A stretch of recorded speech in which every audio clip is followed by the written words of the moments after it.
हा पाठ इयत्ता दुसरीच्या जुन्या मराठी बालभारती पुस्तकातील आहे. या पाठाचे नाव वाऱ्याच्या पाठीला सुटली खाज. एकदा वाऱ्याच्या पाठीला सुटली खाज. अशी खास सुटली की तो सैरावैरा पळत सुटला. वाटेत भेटले त्याला एक पिंपळाचे झाड.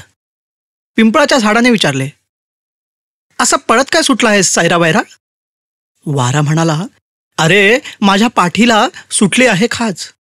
काय करू नी काय नको असे झाले आहे, म्हणून पळतोय जीव घेऊन.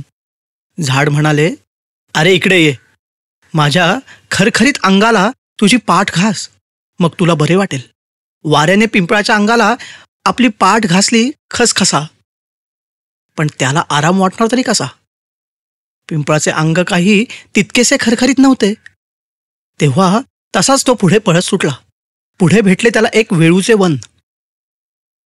वाऱ्याला पळताना पाहून त्याने विचारले, मान वेळाहून माझ्या टोकदार बोटांनी मी देऊ का तुझी पाठ खाजून? वारा अगदी खुश झाला मनात आणि घुसला सरळ वेळूच्या बनात. पण वेळूच्या बनाने त्याची पाठ काही खाजवली नाही. गुदगुल्या मात्र केल्या त्याला भरपूर. वारा खो खो हसत बाहेर पडला आणि तसाच पुढे पळत सुटला. पुढे भेटले त्याला एक फणसाचे झाड.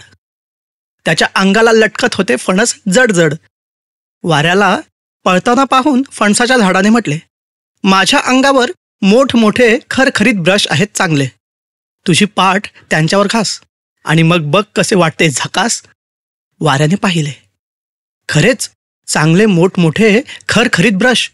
त्याने त्या ब्रशांनी पाठ आपली खरा खाजवून घेतली आणि मग वाऱ्याची स्वारी अमराईत जाऊन स्वस्थ निजली.